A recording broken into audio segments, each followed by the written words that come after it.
Como uma mulher negra decide não lavar mais os pratos? Essa foi uma reação provocada por um dos livros de Cristiane Sobral. Escritora, atriz e professora de teatro, ela aborda a cultura negra em prosa e verso e é a convidada do primeiro bloco do Iluminuras de hoje, que está começando agora. Nascida no Rio de Janeiro em 1974, a escritora e atriz Cristiane Sobral mora em Brasília desde 1990. Foi a primeira atriz negra graduada no bacharelado em interpretação teatral na Universidade de Brasília. Além de livros, escreve peças teatrais e seu tema principal é a cultura afro-brasileira. Começo cumprimentando a Cristiane pela presença aqui na biblioteca do TRT da 10ª Região, desembargador Fernando Américo Veiga Damasceno, e começando com uma pergunta que está relacionada com a sua própria formação. Sim. Porque você é atriz. Exato. A sua formação, formada inclusive no curso de Artes Cênicas da Universidade de Brasília, mas a poesia que se transformou em obra publicada, ela na verdade ela já lhe acompanha desde a infância. Exatamente. Eu começo escrevendo poesia, primeiro começo com as leituras, né? Onde eu me aproximo tanto do universo artístico como do universo literário. E aí, como escolha profissional, a vida foi me levando para o teatro. Mas sempre eu tive a literatura ali muito próxima, só que ela foi exibida tardia, porque eu tinha um certo receio de mostrar o que eu escrevia. Então, guardei durante muitos anos, até me sentir à vontade para começar a compartilhar esses textos. Uma curiosidade, acredito, das pessoas que se interessam pela arte de uma maneira genérica, é com relação àquela expressão que é muito comum se dizer, isso é poesia, de uma maneira lúdica, de uma maneira, às vezes você pode ver poesia numa cor, por exemplo.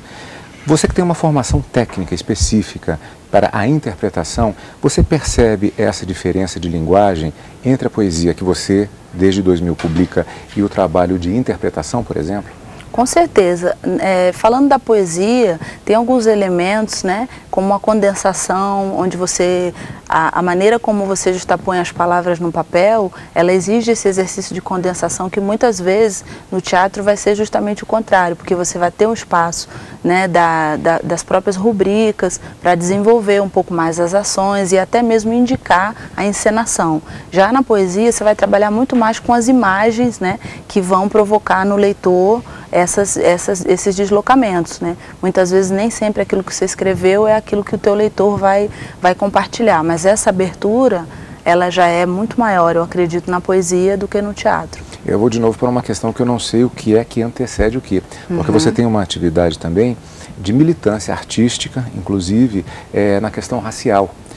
O que antecede? Surge tudo ao mesmo tempo? Como é que é isso? Olha, eu acho que a Cristiane vem ao mundo com lápis na mão, né? Costumo dizer que eu devo ter estourado a bolsa já com esse lápis, né? Então, esse lápis me serviu para muitas coisas, para escrever, para desenhar, para começar a pintar o mundo de uma maneira que eu considero mais adequada. E nessa pintura do mundo, eu já enxergo uma tela branca e as silhuetas negras que o mundo quer me apresentar, muitas vezes de forma negativa. E eu costumei sempre pensar de uma maneira diferente. Por que essa tela não podia ser negra e os contornos de todas as cores inimagináveis, né? Então eu acho que isso me leva, de uma certa forma, é algo que está na minha pele, acho que está impresso mesmo em mim. A militância, o trabalho artístico, a poesia, não consigo me apartar de nada disso, nem optar por nenhum desses caminhos. Gostaria de mostrar para os telespectadores um dos livros da Cristiane, que é Cadernos Negros, Poemas Afro-Brasileiros. O que caracteriza um poema afro-brasileiro? Olha, há um comprometimento com a linguagem, né? Então, quando a gente fala primeiro de algumas palavras que podem ser utilizadas no nosso imaginário de maneira negativa, vamos falar, por exemplo, da questão do cabelo crespo, né? Normalmente como uma expressão que a gente utiliza que é um demérito, dentro dessa poesia afro-brasileira vai haver um resgate da identidade e da etnicidade. Então, tudo que eu puder fazer para desenvolver o meu tecido literário de maneira a afirmar, né, essas especificidades da negritude, eu vou fazer. Eu não vou passar, né, desatento diante dessas questões assim que são particulares desse universo, né? Então, em muitos momentos na literatura a gente encontra trechos assim. Estavam 3 mulheres, Maria, Augusta e uma negra. E eu fico sempre querendo saber um pouco mais sobre essa mulher negra, como ela se chama, a que veio. No caso, por exemplo, em um poema que poderíamos dizer que seria afro-brasileiro, mas assim, em relação à própria utilização de palavras, que elementos poderiam identificar uma cultura nesse sentido? Resgate da memória, da ancestralidade, preocupação com os valores da tradição, né, expressões significativas ou de línguas nacionais de países africanos, ou algumas expressões até já naturalizadas, né? Nós temos aqui, por exemplo, só do quimbundo, 22% das palavras que nós falamos são originárias do quimbundo. Então não é necessariamente um escritor negro que vai produzir uma literatura negra. Você teve uma experiência teatral, inclusive com uma peça de sua autoria que foi apresentada em Angola. Como é que você nos fala dessa experiência e particularmente dessa visão sobre caminhos diferenciados entre, no caso, Brasil e Angola, por exemplo, ou Brasil e África? Olha, foi uma experiência para mim única, assim, que marcou muito a minha trajetória. A gente chega no país e percebe realmente as influências, né, que nós temos em todas as áreas. E também as particularidades, né? Então eu acho que no nosso caminho de construção, na minha maneira de escrever, foi uma experiência que me trouxe informações novas, né? Que de fato a gente tem um olhar que é um olhar diferente, a gente tem uma realidade diferente e as nossas respostas, elas têm uma ponte no passado, mas elas precisam ser encontradas aqui também. Essa experiência negativa, no caso de Angola, você acha que isso é um elemento também que influencia essa questão da negritude em relação aos caminhos específicos do Brasil, os caminhos específicos de Angola? Olha, eu tenho um poema pequenininho, chama Flor. Ele diz assim: tem uma cicatriz incandescente de dor, mas é só por dentro, por fora desenhei uma flor. Então, assim, com essa frase, eu acho que eu consigo sintetizar um pouco, né, do que eu acredito que essa experiência negativa, ela tem uma repercussão que, assim, inenarrável mesmo, né, em tudo que o povo angolano representa, que a mulher angolana representa, né, o seu espírito de luta, o seu espírito combativo, tudo que eu pude ver, né, que está sendo construído a partir dessa dor. Saindo um pouquinho do universo da poesia, eu gostaria de mostrar para os telespectadores Espelhos Miradouros, Dialéticas da Percepção, da Cristiane Sobral, que é um livro de contos, não é isso, Cristiane? Qual a temática que você aborda nele? Olha, é uma viagem pelo universo das histórias, né? Então eu tenho 3 unidades aí muito claras, eu brinco com a questão numérica também, que são 21 contos, dividido em 3 unidades com 7 contos cada. Então eu vou pensando na questão do espelho, né, como um desafio identitário e refletir um pouco sobre a questão do espelho no nosso imaginário e voltando novamente também para a questão da negritude. Nem todas as personagens são negras, mas todas enfrentam em algum momento um dilema que está relacionado à questão da sua identidade, do se descobrir, redescobrir. São histórias, né? Eu gosto muito de história, então cresci ouvindo muita história, gosto muito de ouvir as pessoas que contam histórias e acho que todo mundo gosta de ler história, né? E por falar em contundência, eu gostaria de mostrar, porque ele tem um título bastante contundente, que é Não Vou Mais Lavar os Pratos. Isso. E que é um livro de poesias. Exatamente. A poesia é tão contundente quanto o título, Ivo? Ah, é. É bem contundente. Não vou mais lavar os pratos, nem vou limpar a sujeira dos móveis. Sinto muito. Aprendi a ler. Abri outro dia um livro e uma semana depois decidi. Não levo mais o lixo para a lixeira, nem arrumo a bagunça das folhas que caem no quintal.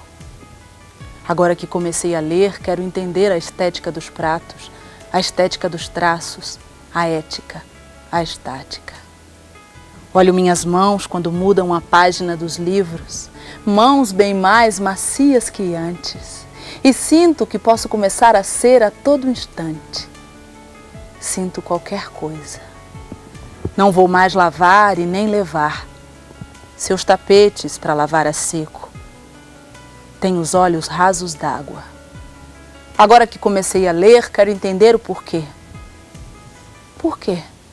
Então eu gosto de provocar, acho que poesia, poiesis, né, do grego, ação de fazer alguma coisa. Então eu penso nesse sentido também político, né, da poesia, e vou muito além dos pratos, né, mas esse grito Inclusive, assim, me trouxe muitas experiências incríveis. Algumas pessoas até colocam assim, mas como que uma mulher negra diz que não vai lavar pratos, né?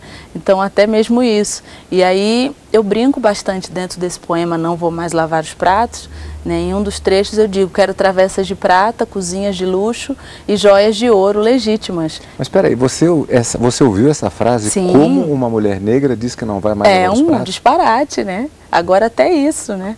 Além de mulher, uma mulher negra, né, vai se colocar nessa posição de não querer lavar pratos, né? É um livro que tem uma versão também teatral. Tem uma versão teatral. Tem um espetáculo teatral e a dramaturgia foi construída a partir dos poemas. Alguns poemas também foram musicados, né? E aí eu começo no espetáculo, eu conto a história, uma história verídica de uma leitora que me procurou no lançamento do livro e me disse, assim, muito rapidamente que era secretária do lar e que um dia, na casa onde ela trabalhava, caiu um livro da estante, era esse livro, e ela leu o poema Não Vou Mais Lavar os Pratos e resolveu pedir demissão, porque percebeu que queria fazer outras coisas da vida. E aí ela chega para o patrão e diz, olha, eu gostaria de pedir minhas contas e, por favor, deixa eu levar esse livro, né? E ele fala, leva, é um livro que minha mulher trouxe aqui de algum evento feminista, por favor, leve. Assim, então ela pega o livro, e isso em São Paulo, sai pelas avenidas de São Paulo e começa a pensar, eu sou uma mulher louca, desempregada, com um livro debaixo do braço. Entra numa igreja, vai se confessar, e o padre diz que poderia ajudar com uma cesta básica por mês e a indicação para um curso vestibular, né, um vestibular para negros. E ela se matricula e ela interrompe a história no dia que ela me procurou no lançamento do livro em São Paulo e me entrega o cartão de visitas onde está escrito nome, advogada, Ordem dos Advogados do Brasil, etc. e tal. Mas você pretende fazer, por exemplo, uma outra experiência africana, levar esse espetáculo também para Angola, por exemplo? Com certeza, com certeza. Olha, é fantástico, infelizmente o nosso tempo está esgotado. Eu queria desejar muito boa sorte na continuidade do seu trabalho artístico, genericamente falando, e militante também. Eu digo artístico genericamente falando porque tanto do ponto de vista da poesia, dos contos, do teatro, inclusive com peças já escritas com perspectiva de montagem também, não é? Correto, correto. Então, tá certo. Você conta pra gente passar para os nossos telespectadores depois. Tá bom, muito obrigada. Eu posso também dizer que escrevo no blog cristianesobral.blogspot.com. É um espaço para troca de ideias sobre teatro, sobre literatura. Eu espero encontrar vocês lá. É isso, poesia. Não saia daí, o Iluminuras volta daqui a pouquinho. Eu vou conversar com a advogada e mestre em literatura e práticas sociais, Poliana Cristina de Oliveira, logo depois do intervalo.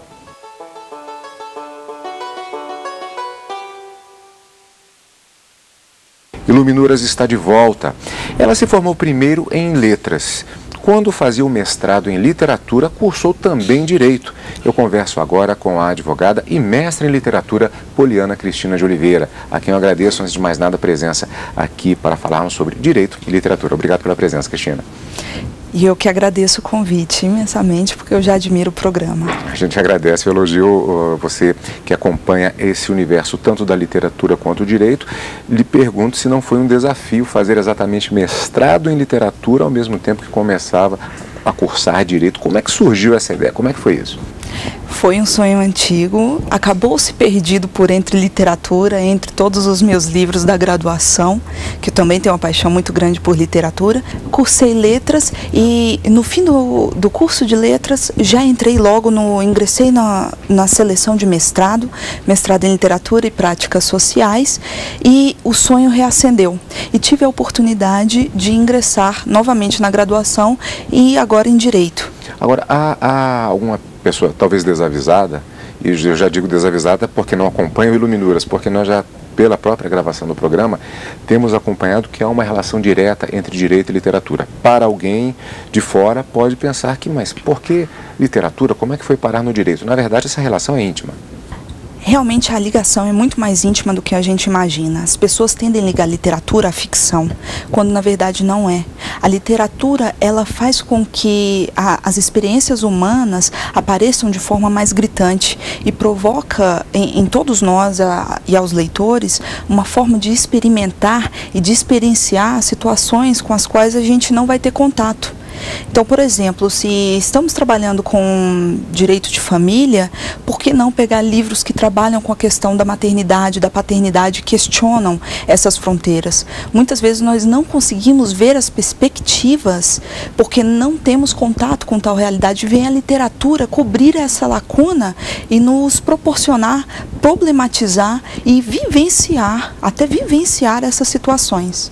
Olha só, inclusive a sua dissertação de mestrado, você trata de literatura e práticas sociais. E especificamente, mergulhando um pouquinho mais, o seu trabalho foi em torno de literatura inglesa e a maternidade. Do que se trata exatamente? Como é que você visualizou isso? Cursando algumas disciplinas na graduação em letras, principalmente na área de teoria feminista, pensamento crítico, teoria crítica feminista. E foi apresentado a nós as diferentes formas de maternar.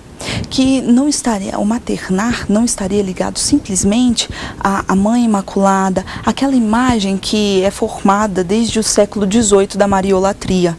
Então, trabalhamos com mães negras, trabalhamos com pais que maternam, com pais homoafetivos, mulheres homoafetivas. Nós trabalhamos com toda essa miríade do que uma família pode ser e como a maternagem nesse ponto também vem a acrescentar. E como ficaria a mãe que comete infanticídio? Como ela deixa de ser mãe, ela perde esse título simplesmente porque ela não tem aquela imagem da mãe imaculada? E isso influencia na própria elaboração das leis? Com certeza influencia. A gente pode tomar como exemplo agora as discussões que estamos tendo em cortes superiores sobre as famílias poliafetivas, até mesmo a adoção por casais homoafetivos também, e vem a literatura cobrir todas essas lacunas da lei com todas essas experiências. Então temos diversos livros que eu posso citar aqui, um exemplo desse é Duas Iguais, outros graphic novels que vêm para suprir essa necessidade de perspectiva das leis, que muitas vezes os autores do direito, que realmente, autores e autoras de direito, que vão contribuir no processo legislativo, vão fazer leis, vão aplicá-las, vão interpretá-las, muitas vezes não se dão conta da miríade e da diversidade que fica de fora dessa letra da lei, dessa letra fria e crua. E a literatura, ela pode vir para sensibilizar esse autor do direito.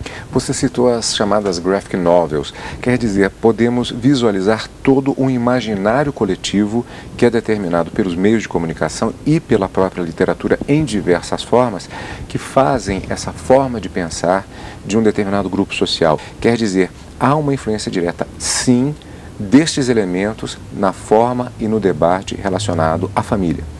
Com certeza. Mais do que isso, me veio agora à memória uma frase do ministro Aires Brito, ex-presidente do STF, que disse que os juízes ficariam melhores, os juízes seriam melhores se lessem mais poesias e romances. A literatura, ela nos coloca em posição de desconcerto. Quem diz isso é Antoine Compagnon, que é um seu livro chamado Demônio da Teoria. E esse desconcerto que é o interessante, porque a literatura ela vai te tirar do seu lugar confortável, da sua zona de conforto, e vai te jogar em um lugar onde merece problematizações. Homi Bhabha também diz isso, que a literatura é um entre-lugar.